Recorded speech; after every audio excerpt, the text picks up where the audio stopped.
Before we begin, I would like to thank the developers for sending us this demo for previewing. Fobia is a psychological survival horror game in development by Post-Citric Studios. Sorry if I mispronounced that. The game takes place in San Defino Hotel, a fusion of science and religion. Of course, this being a horror game, that goes well as expected. Rumored has it that there are illegal experiments and studies being conducted there. You play as a journalist investigating those rumors, but ends up being trapped in there with supernatural phenomenons and reality going through a midlife crisis. There isn't too much I can dive into the story yet, but I can say my interest has peaked.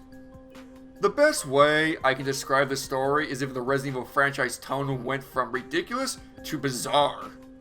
Fobia's story has monsters, conspiracies, experiments, and time travel? Yeah, I'm very curious on how that's gonna play out. So, with only a glimpse into Fobia's bizarre adventure, let's take a look at the gameplay. Last time I played this was before Umbrella released the dreaded C virus. The previous demo had a focus on exploration, puzzle solving, with a boss fight at the end. This demo doesn't have any combat, but you do get chased by a creepy little girl. Sadly, my playthrough didn't have any of that. Majority of my time was spent finding items that can be combined with other things or figuring out puzzles. The puzzles so far can range from small brain to big brain. In order to solve some of these puzzles, you need to carefully explore claustrophobic environments that have a great amount of detail and are gorgeous to look at.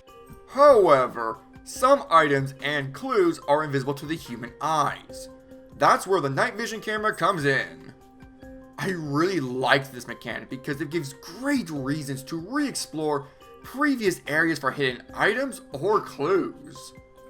The camera has a finite resource, so be sure not to overuse it.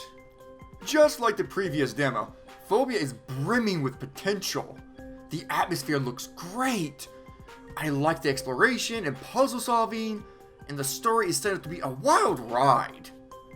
I do hope the next demo will allow us to play with the combat and face off against hideous abominations. I'll be keeping my eye out for future updates and anticipating for the full release. Thanks for watching, and this is the Horror Connoisseur, signing out.